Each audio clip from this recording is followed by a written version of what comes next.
Hi friends, ಮೈ technical videos ಇನ್ Kannada YouTube channel ಹೋಗುತ್ತೆ. ಇವತ್ತಿನ topic ಬಂದ್ಬಿಟ್ಟು ಏನಪ್ಪ ಅಂದ್ರೆ, ನೀವು ಯಾವ ರೀತಿ ಲೇಬರ್ ಕಾರ್ಡ್ ಸ್ಕಾಲರ್ಶಿಪ್ನ ಅಪ್ಲೈ ಮಾಡೋದು ಅನ್ನೋದನ್ನ ಈ ವಿಡಿಯೋದಲ್ಲಿ ತಿಳಿಸ್ತೀವಿ. ಫಸ್ಟ್ ಆಫ್ ಆಲ್ ನಾವು ಇದನ್ನ ಯಾವ ರೀತಿಯಾಗಿ ಇನ್ಫಾರ್ಮೇಷನ್ ತೆಗೆದುಕೊಂಡಿವಪ್ಪ ಅಂದ್ರೆ, ನಾವು ವಾಟ್ಸಪ್ನ ಅವ್ರದ್ದೊಂದು ನಂಬರ್ ಇದೆ. ಆ ನಂಬರ್ಗೆ ನಾವು ಮೆಸೇಜ್ ಮಾಡೋದ್ ಮೂಲಕ ನಾವು ತಿಳ್ಕೊಂಡಿದೀವಿ. ನೋಡಿ ಅಂತ ಹಾಕ್ಬಿಟ್ಟು ನೀವು ಯಾವ ರೀತಿ ಅಪ್ಲೈ ಮಾಡ್ಬೇಕಂತ ಕೇಳ್ಕೊಂಡಿದೀವಿ.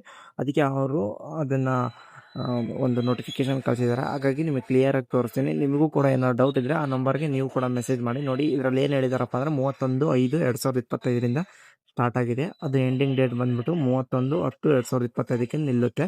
ಇದು ಅರ್ಜಿ ಸಲ್ಲಿಸೋ ಅಂತಿಮ ದಿನಾಂಕ ಆಗಿರುತ್ತೆ. ಇದು SSP ಅಲ್ಲೇ ಹಾಕ್ಬೇಕಂತೆ. SSP ಅಲ್ಲಿ ಹಾಕ್ಬೇಕು. ನಾವು ಅದಕ್ಕೆ ಕರೆ ಮಾಡಿ ಕೇಳಿದ್ವಿ, ಏನಾದ್ರು ಆಪ್ಷನ್ ಸೆಲೆಕ್ಟ್ ಮಾಡ್ಬೇಕಾ? ಏನೋ ಆಪ್ಷನ್ ಸೆಲೆಕ್ಟ್ ಮಾಡೋದಿಲ್ಲ ಅಂತೆ.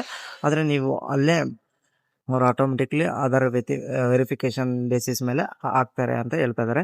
ಇದೇ SSP ಪೋರ್ಟಲ್, ಅಫಿಷಿಯಲ್ ಪೋರ್ಟಲ್ ನೀವು ಅಪ್ಲೈ ಮಾಡಬೇಕು ಆಗಿರುತ್ತೆ friends. Thank you for watching.